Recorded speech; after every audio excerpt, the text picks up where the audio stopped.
You ask Tiger to solve. This deals with linear equations with one unknown. The final result is b equals -13/14. Let's solve it step by step. Simplify the expression. Expand the parentheses. Multiply the coefficients. Simplify the arithmetic. Swap sides.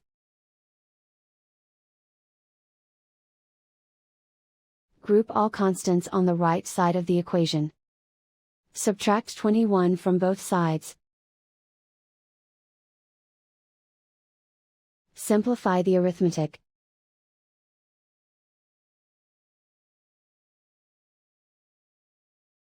Isolate the b. Divide both sides by -14.